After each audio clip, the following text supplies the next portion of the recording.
9년 6개월을 깎아줄 이유가 없었거든요. 10년 이하를 가야 될 이유가 없는 거예요. 실제로 뇌물죄 같은 경우는 1억만 돼도 10년 정도 되는 거예요. 10년 이상의 징역으로 10년 이상 무기징역으로 돼 있어요.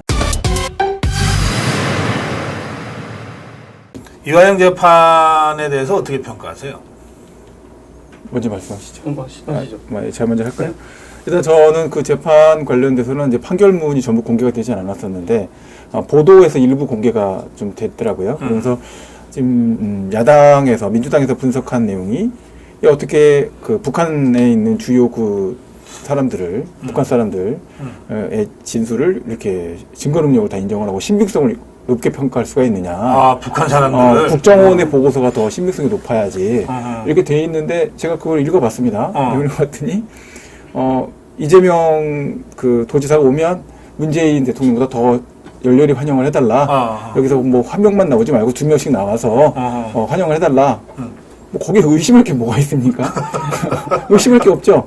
그렇게 얘기를 했다라는데 그런 내용으로 돼 있으니까 국정원 보고서는 주가 조작의 가능성이 높다 이런 얘기를 썼다는 거 아닙니까? 그럼 주가 조작을 하면 가장 중요한 게 뭡니까?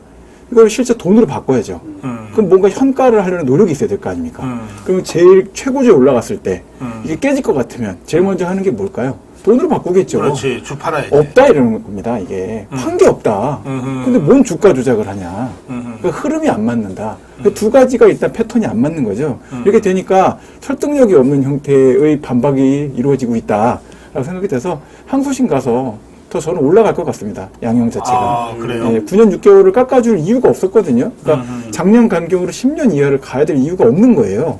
이렇게 거짓말하고 있고 증거를 다투고 판사 뭐 가라. 난 너 못 믿겠다. 기피하겠다. 사유도 없고 검사가 나 술 먹여갖고서 회유하지 않았냐. 증거도 없고 이렇게까지 했는데 이런 상태니까 항소심 재판은 저는 더 기대가 됩니다. 네. 실제로 뇌물죄 같은 경우는 1억만 돼도 10년 정도 되는 거예요. 10년 이상의 징역으로 10년 이상 무기징역으로 돼 있어요. 근데 지금 깎고 인정해서 1억 몇백만 원, 그러니까 3천만 원이니까 인정을 한 거거든요. 근데 사실은 여러 가지 정황으로 보면 어떤 사람이 법인카드를 줘서 공무원인데 법카 쓰게끔 하고 하면 그 다음에 공무원 그만뒀어요. 그 상태에서 법카 계속 쓰게끔 하면 그게 사실 완전히 뇌물이랑 대가관계가 전혀 없다. 이렇게 봐야 됩니까? 잠깐 쉬시는구나. 쉬는 동안 그냥 계속 쓰세요. 연장선상이 있다고 봐야 되겠죠. 그런 문제로 봐야 되고 포괄일죄로서의 성격이 있지 않습니까? 한 번 준 카드 갖고 하는 것인데 이런 점들은 아마 검찰에서 항소심에서 적극적으로 주장을 해서 양형도 굉장히 높여라 이런 주장을 할 것 같습니다. 그래서 오늘 검찰에서 항소한 내용을 보니까 그런 부분들이 포함되어 있더라고요. 지금 우리 뇌물 구조상으로 볼 때는 1억이면 무조건 10년 이상이 돼야 되는데 그렇죠. 지금 이화영 같은 경우 1억이 훨씬 넘는 금액인데도 물론 이제 재판부에서 덜 인정한 부분도 있죠. 네네. 그렇긴 하지만 어쨌든 간에 훨씬 1억이 넘는데도 불구하고 양형이 전부 토탈에서 9년 6개월밖에 안 된다. 너무 양형이 너무 작다. 그런 주장을 했더라고요. 그리고 이제 많은 분들이 이화영 재판에서 관심을 갖는 대목이 이재명과의 그 연결 관계 아닙니까? 네네. 지금 1심 재판부의 판결문에 따르면 이화영이하고 이재명이가 공범관계가 인정이 된 겁니까? 예, 말씀하시죠. 제가 볼 때는 사실상 둘이 한 몸으로 본 거 아닙니까? 왜냐하면 이화영을 통해서 김성태가 돈을 낸 것이 결국은 이재명의 방북 그리고 이재명의 물론 상방울의 대북 사업이기는 하지만 이재명을 위해서 돈을 뭐라 그랬습니까? 사례금. 네네. 사례금이라고 표현을 했죠. 그런 것을 보면 사실은 방북 사례금. 그렇죠. 방북 사례금이라고 표현했는데 그런 거 보면 이제 두 사람은 그냥 단순한 공범 관계를 떠나가지고 뭐 옛날에 박근혜 대통령 할 때 경제 공동체를 했습니다. 그렇죠. 그런 식으로 재판부에서도 판단이 한 게 아닌가 싶습니다. 제가 봤을 때는 이제 일단 북한에 있는 뭐 김계남 뭐 이런 분들하고 대화 나눴던 내용들이 지금 등장을 하고 거기에 쌍방울 관련해서 관계되는 사람들, 박용철 회장 뭐 이런 분들 진술이 지금 다 포함되어 있는 거 아닙니까? 그러니까 다수의 사람들이 사실은 동일한 사실관계를 구체적으로 진술하고 있다라고 보고 있고 이화영을 포함해서 이와 같은 관련된 내용들에 대해서 사실 검찰에서 진술을 일부 번복을 할 때 나왔던 얘기가 한 17차례 보고를 했다. 그리고 해당되는 사실과 관련돼서 경기도에서 추진했었던 여러 가지 17차례면 미주알 고주알 다 보고했다 이런 뜻이네. 보고가 17번이면은 사실은 여러 가지 주고받고 하는 이야기가 수도 없이 있었다는 얘기라고 봐야 되지 않겠습니까? 그렇죠. 그리고 직접 도지사 대면에서 보고하는 게 17번 정도 된다고 치면 간접적으로 전달되고 보고 그럼 매일 챙겼다는 얘기죠. 그 얘기가 잘 된대? 어떻게 되고 있대? 체크돼 확인했겠죠.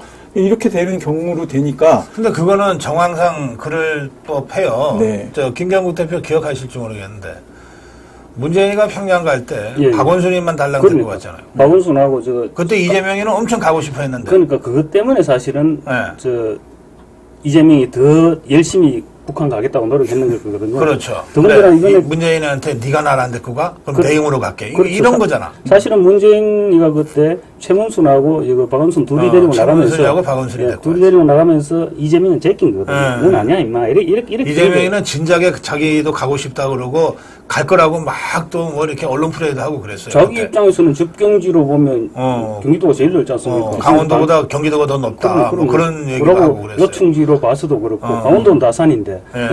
그래서 자기는 당연히 갈 줄 알고 있었는데 안 데려가니까 에이, 그럼 문재인이 왜 안 데려갔을까요? 이재명이를.